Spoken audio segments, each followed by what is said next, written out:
welcome to my channel. Without further ado, let's jump right into it. I've never been the babysitting type, but when my parents asked me to watch my little brother for a week while they went on vacation, I figured, why not? It's not like I had big plans or anything.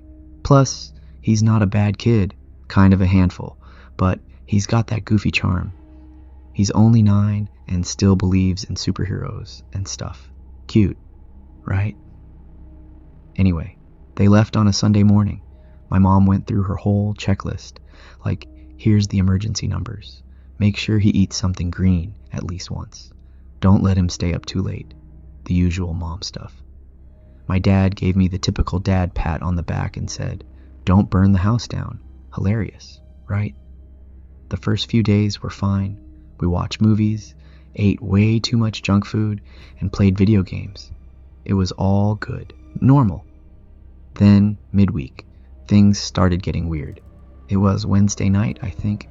I'd just gone to bed. I'm a night owl, so it was probably like 2 or 3 a.m. The house was dead quiet, which is rare because my little brother snores like a chainsaw. But that night, silent.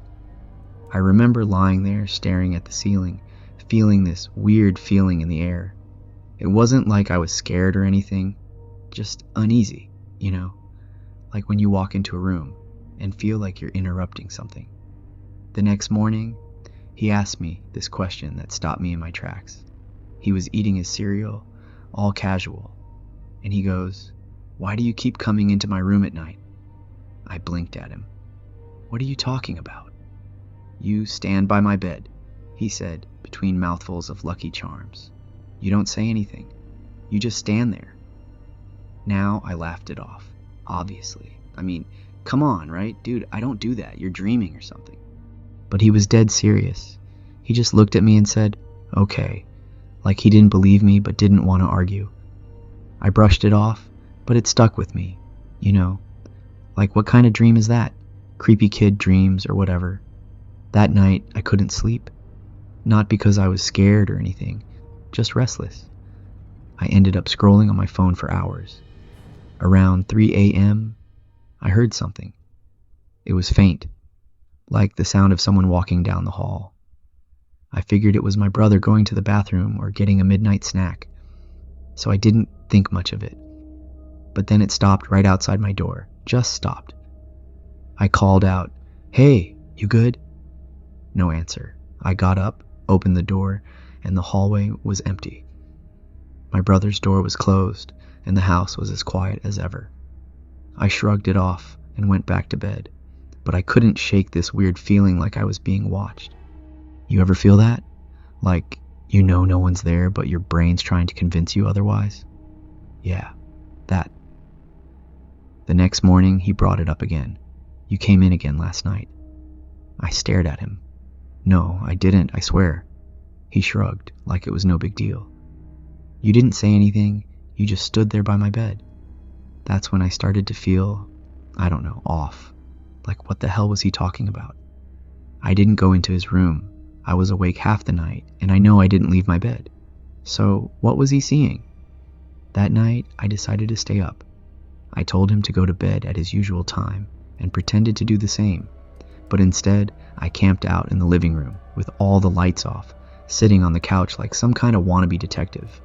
I even had a blanket over me to stay quiet. Around 2:30 a.m., I heard it.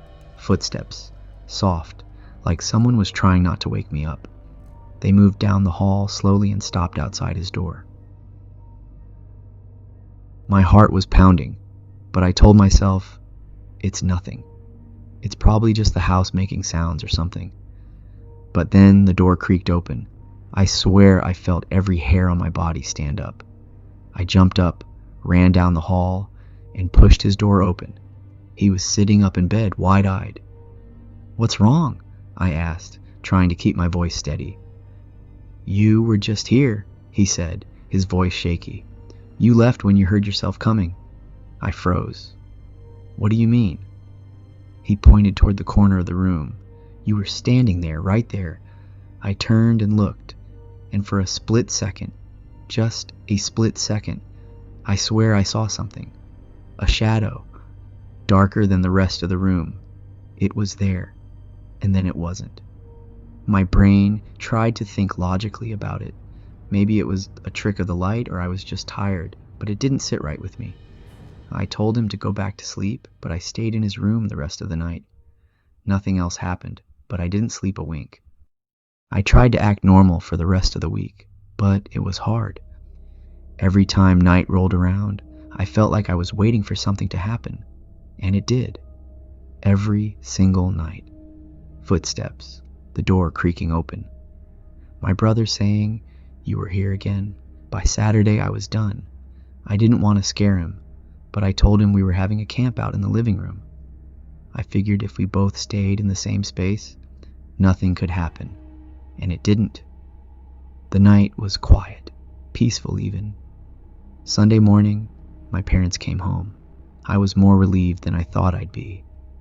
I mean, I'm not the type to believe in ghosts or anything, but that week was weird. Too weird. I decided I wasn't going to keep it to myself. As soon as they walked in and asked how it went, I blurted out, "Okay, don't freak out, but I need to tell you something." My mom's face went pale immediately. "What happened? Is your brother okay?" "Yeah, he's fine," I said quickly, not wanting to scare her more than I had to. "But there's something off, like with the house." That's when I told them everything.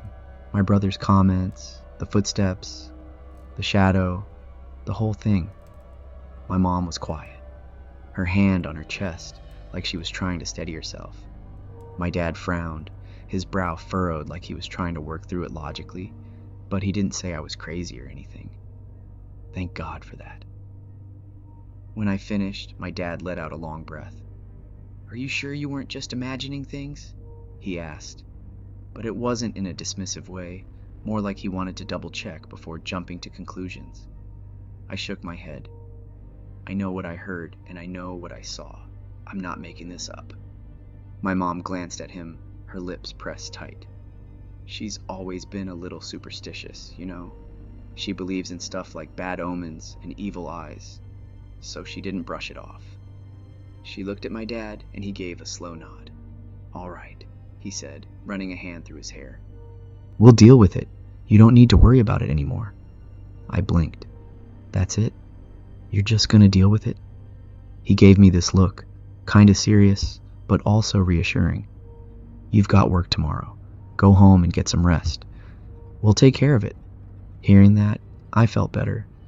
Something about the way he said it made me feel like they had a plan, or at the very least, that they weren't going to let it slide. So I grabbed my stuff, said goodbye to my brother, and headed out. After that day, my little brother never mentioned it again. I asked him once casually how things were going at home, and he just shrugged and said, "Same as always." Whatever my parents did, or whoever they called, they must have solved it. Thank you for listening to this video. I'll see you in the next one.